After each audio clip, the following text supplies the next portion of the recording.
नमस्कार दोस्तों, welcome once again to my channel. और आज का विषय है साधना क्षेत्र में मन की एकाग्रता, यानी कंसंट्रेशन पावर कैसी होनी चाहिए और साधना में मन का कितना महत्व है।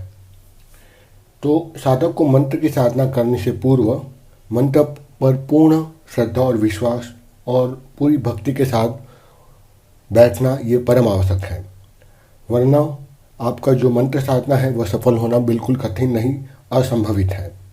इसलिए साधक को मंत्र जाप करने से पूर्व ये जरूरी है कि अपने मन को एकाग्रचित यानी एकदम पूर्ण रूप से डेडिकेशन के साथ साधना में बैठें और आपका भाव जो होना चाहिए मन के अंदर निर्विकार भाव होना चाहिए। और जब आप करते हो इस भाव के साथ तो साधना में सफलता जरूर मिलती है। जब साधक अपने मन की जो सारी क्रियाकलाप हैं, डेली एक्टिविटी है, उसको अपने कंट्रोल में रख के मन को पूर्ण एकाग्रचित करके मंत्र जाप करता है तो सफलता जरूर मिलती है। और तब साधक के बाहरी क्रियाकलाप तो उसके कंट्रोल में, नियंत्रण में तो आते ही हैं, परंतु जो अंतर्मन है, जिसको हम सबकॉन्शियस माइंड कहते हैं, उस अंतर्मन के क्रियाकलाप की गति बहुत ही ज़्यादा बढ़ जाती है, यानी बहुत ज़्यादा एक्टिवेट हो जाती है जब मन पर आपका नियंत्रण होता है।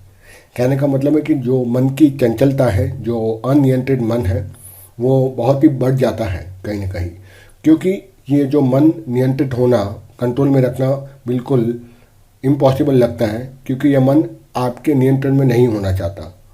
क्यों?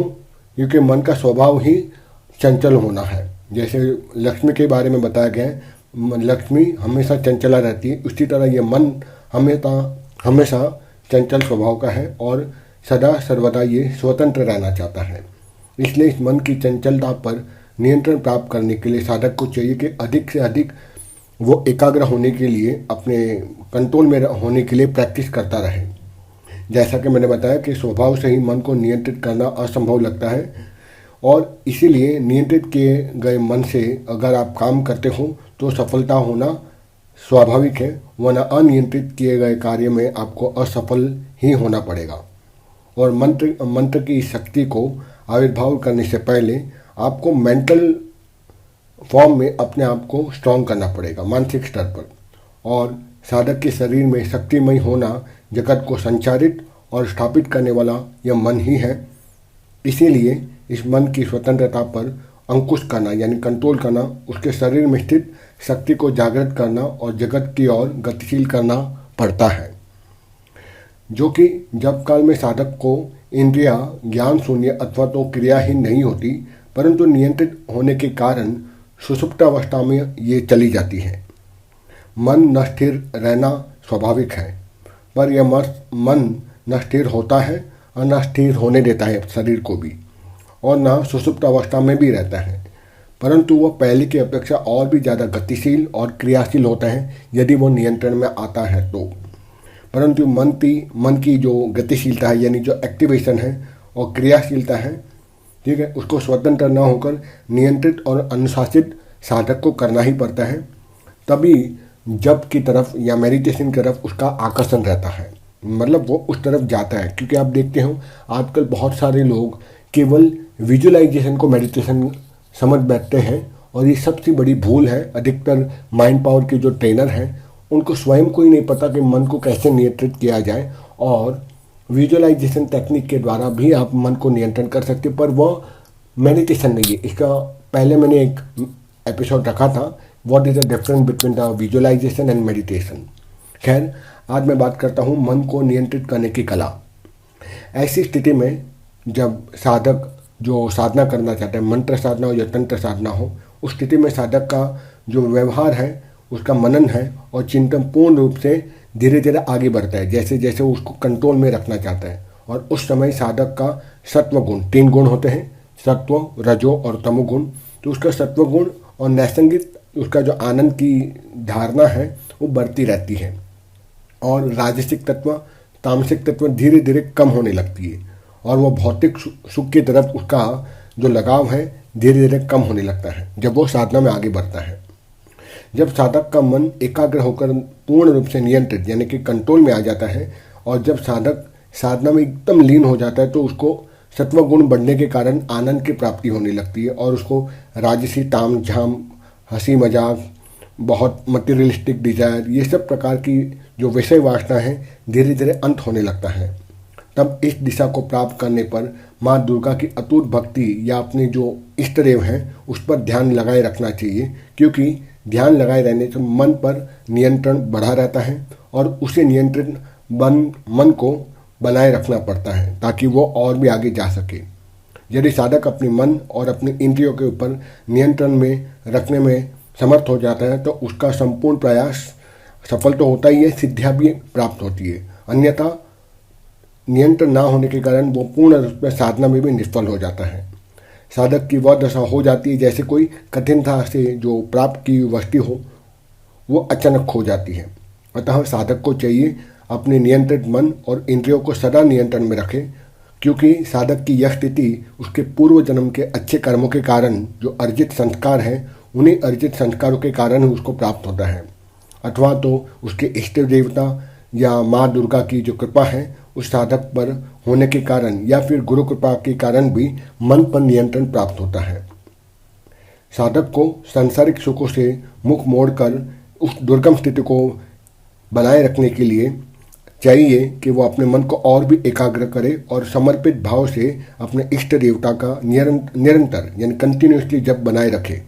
इससे साधक की स्थिति और भी उन्नत अवस्था में प्राप्त होकर वह सत्य और परम तत्व पर पूर्ण रूप से उद्दीप्त होकर भगवान शिव के दुर्गम स्वरूप का या आपकी जो इष्ट देवता है यानी आप जिस अवस्था में जिस स्वरूप में ईश्वर की स्थिति का दर्शन प्राप्त करना चाहता है उसका दर्शन प्राप्त होता है और साधक आगे जाके स्वयं मंत्रमय हो जाता है।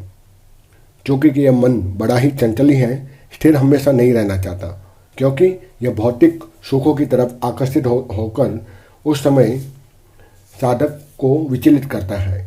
मन को भौतिक अवस्था से दूर करने के लिए साधक को कठिन से कठिन प्रयास करना पड़ता है, तभी वह संयम और धैर्य पालन करना ही पड़ता है। इसीलिए मन को संयमित और नियंत्रित करना ही नहीं बल्कि उस साधक को चाहिए कि सदा ही सावधान रहे, उसके मन में कोई भी गंदे विचार ना आए, तभी वह साधना में निरंतर उन्नति की ओर बढ़ पाता है। मानसिक जप। मानसिक जप की विशेषता यही है कि हम स्थूल से भी सूक्ष्म की ओर, भौतिक सुख से आध्यात्मिक सुख की ओर ले जाता है और इसमें सहायक मानसिक जप तो रहता ही है, साथ में आपकी गुरु की कृपा और इष्ट देव की कृपा जरूर होती है। साधक के समक्ष मानसिक जप के मध्य में यदि कोई बाधा उत्पन्न हो जाती है, डरावनी दृश्य उत्पन्न हो जाते हैं या फिर गंदे विचार आ जाते हैं, तो उसको डरना नहीं चाहिए। ये सब विघ्न बाधाएं साधक को सफलता देने से पूर्व परीक्षा के रूप में सामने आती है। कई साधक को काम वासना सताती, किसी को डर लगता है, किसी के अंदर मानसिक विकार बढ़ जाते हैं, किसी को बहुत ही गुस्सा आने लगता है। तो ये सारी जो अवस्था है वो सिद्धि से पूर्व या साधना सफलता से पूर्व परीक्षा के रूप में अवश्य उपस्थित होती है कि साधक अपने जाल में परिपक्व यानी वो मैच्योर है कि नहीं या इमैच्योर है सिद्धियों को संभालने के लिए। यदि साधक अपरिपक्व अवस्था जिसको इमैच्योरिटी कहती है तो वह भयभीत होकर साधना से विचलित हो जाएगा यानी साधक, और अपनी साधना में परिपक्व ना होने के कारण वह भयंकर से भयंकर दृश्य देखकर डर सकता है। पर यदि साधक साधना में परिपक्व अवस्था में पहुंचता है, मैच्योरिटी आ जाती है, तो भयंकर से भयंकर जो दृश्य उपस्थित होते हैं वो विचलित नहीं करती और अपनी साधना में वह सफल जरूर होता है।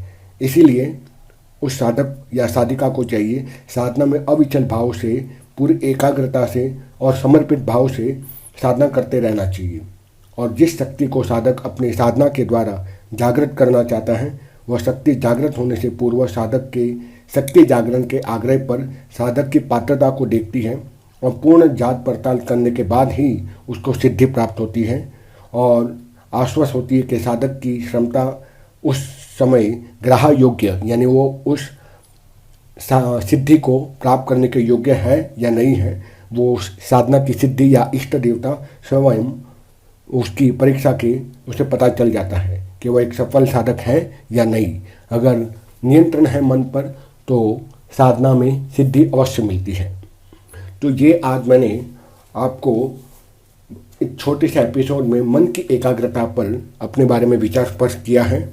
अब आने वाले एपिसोड में मैं आपको साधना की जो अष्टांग योग या उस पर मैं एक व्याख्या देना चाहूँगा, और उससे भी पहले साधना में जो नियम है उसके बारे में मैं ज़रूर बताऊँगा आने वाले एपिसोड में। अब मैं थोड़ा सा अंतिम परिच्छेद में साधना के लिए अंतश्चेतना सबकॉन्शियस माइंड कितना हेल्प करता है उस पर एक छोटा सा अपने विचार स्पष्ट करता हूँ। साधक की अंतश्चेतना यानी subconscious mind and your success in a meditation. साधक को सूक्ष्म और स्थूल क्रियाओं के द्वारा अपनी सबकॉन्शियस माइंड को जागृत किए बिना ही उसकी साधना में सफलता नहीं मिल सकती है। इसीलिए साधक को अपनी अंतर चेतना को जागृत करना साधना का परम लक्ष्य मानना चाहिए। अंततः साधक को अपनी अंतः चेतना को यानी सबकॉन्शियस माइंड को जागृत करने के लिए अष्टांग योग या अष्टांग नियम को जरूर समाहित करना चाहिए, क्योंकि यह अष्टांग योग ही पूर्ण रूप अपनाने से साधक की स्थिति सामान्य से ऊपर की अवस्था यानी एक नेक्स्ट लेवल पर, एडवांस लेवल पर जाती है। और मंत्र साधना के क्षेत्र में साधक को सिद्धि का अधिकारी या अष्टांग योग ही बनाता है। वह एक प्रकार से उसे विशिष्ट प्रकार का व्यक्ति बना देता है, लोगों से अलग कर देता है। इसलिए अष्टांग योग अपनाना सरल नहीं, बहुत ही अति सरल है, पर उसका इम्प्लीमेंटेशन होना चाहिए। फिर साधक अपनी इच्छा शक्ति पर और पूर्ण आत्मविश्वास होने पर कठिन आत्मसंयम जब अपना लेता है तो अष्टांग योग उसके जीवन में समाहित हो जाता है। क्योंकि कोई भी व्यक्ति पूर्ण लगन और विश्वास के साथ यदि उचित विधि से प्रयास करता है तो वह कठिन से कठिन कार्य को भी सुगम बना देता है। और प्रारंभ में, साधना के प्रारंभ में या उस प्रारंभिक दिनों में अष्टांग नियमों का पालन करना आवश्यक नहीं, परम आवश्यक है, और कठिन तो जरूर है, परंतु बाद में धीरे धीरे प्रैक्टिस से वह सरल हो जाता है। अब मैं अष्टांग योग पर पूरा तो नहीं यहाँ बताऊँगा, पर अष्टांग योग के जो पतंजलि महाराज ने 8 प्रकार बताया गया वो है यम, नियम, संयम, नियम, आसन, प्रत्याहार, प्राणायाम, धारणा, ध्यान और समाधि। इस प्रकार अष्टांग योग के ये 8 इसके प्रकार बताए गए हैं, जिस पर मैं एक विशिष्ट चर्चा करना चाहूँगा, क्योंकि ये बहुत ही सूक्ष्म और बहुत ही जटिल विषय है। उसको समझाने के लिए एक एक अलग एपिसोड शायद बनाना पड़ेगा, जो मैं प्रयास करूँगा, ताकि साधक को पता चले जो साधना क्षेत्र में या मेडिटेशन के द्वारा भी आगे बढ़ना चाहता है उसको इन विषयों का ज्ञान होना जरूरी है। तो आशा रखता हूँ आज के इस छोटे एपिसोड में मैंने कुछ ज्ञान की बूंदें आपको डाली हैं, जिससे आपको, अगर आप साधना क्षेत्र में हैं या इवन मटेरियलिस्टिक आपकी डिज़ायर है उसको भी अगर आपको आगे बढ़ाना है तो इन नियमों का पालन करोगे मेडिटेशन के साथ तो ज़रूर आपको सफलता मिलेगी। और इसी के साथ में आप सबसे अलविदा लेता हुआ, आप सबके अंदर में बैठे श्री परमात्मा को प्रणाम करता हुआ मैं आपसे आज्ञा लेता हूँ और यहीं अपना सेशन का पूर्ण विराम करता हूँ। धन्यवाद मुझे सुनने के लिए।